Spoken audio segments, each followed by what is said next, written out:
বাংলাদেশ জাতীয়তাবাদী দল বিএনপির ভারপ্রাপ্ত চেয়ারম্যান তারেক রহমান ঘোষিত ও জাতির সামনে উপস্থাপিত বিএনপি রাষ্ট্রকাঠামো মেরামতের ৩১ দফা বাস্তবায়নের দাবিতে চট্টগ্রাম ৯ আসন বলিরহাট এলাকাত লিফলেট বিতরণ ও গণসংযোগ কর্মসূচি অনুষ্ঠিত।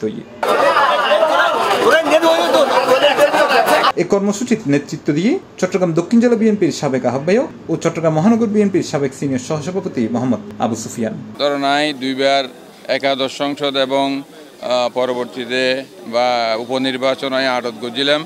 এখন দলের সিদ্ধান্ত দিয়ে নথ ইলেকশন করিবেলা আরে হইয়ে এই মসজিদে নামাজ পড়ি মানুষের হাতে দোয়া সাহেবেলা আসি এবং মানুষের ব্যাপক মানে আসলে তো বেগুন তো পরিচিত ভাই বেড়াদর বন্ধু বান্ধব বেগুন তো দীর্ঘদিনে পরিচিত আজ 40-45 বছর বাকুলিয়া কেন্দ্রগত রাজনীতি হাজেই খুব আনন্দিত এবং দলের সিদ্ধান্ত দিয়ে নিয়ে মাথা ফাতিল ইয়ের ধরন সবসময় রাজনীতি করছি। এখনও দলে যেটাই হয় আষ্ট হোক ন হোক অথবা যেটা হয় এটা করছি আর দলে যদি হয় নগত্য নগজুম এ নিয়ে সিদ্ধান্ত দলের কর্মী হিসাবে।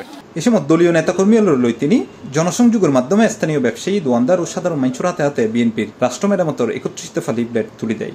আরা দল মত নির্বিশেষে তাল্লাই ঐক্যবদ্ধ ইয়ে হাজ গজুম আর আরেকখান হত হইল দি এই ৯ আসন গান অনারা সন বিগত দিনে যারাই ৯ আসনের তো নমিনেশন পাই সংসদত গিয়ে ব্যাকেই মন্ত্রিত্ব পাইয়ে আশা করি এবারও আরা ৯ আসনের তন যারে নমিনেশন দিব বিএনপির তন এবারও ইনশাআল্লাহ সংসদত যাই এনে মন্ত্রিত্বর আসন লই এনে হতা হইব। এই কর্মসূচিত আর অংশ লইয়ে মহানগর বিএনপির সাবেক যুগ্ম সম্পাদক আনোয়ার হোসেন লিপু, ১৮ নম্বর ওয়ার্ড বিএনপির সাবেক সভাপতি মোহাম্মদ শগীর, ওয়ার্ড বিএনপির নেতা সবুর মুজিবুর রহমান, ১৮ নম্বর ওয়ার্ড বিএনপির যুগ্ম আহ্বায়ক সাইফুল ইসলাম নীরব, যুগ্ম আহ্বায়ক মোহাম্মদ হারুন সয় আর বোধকিয়াই।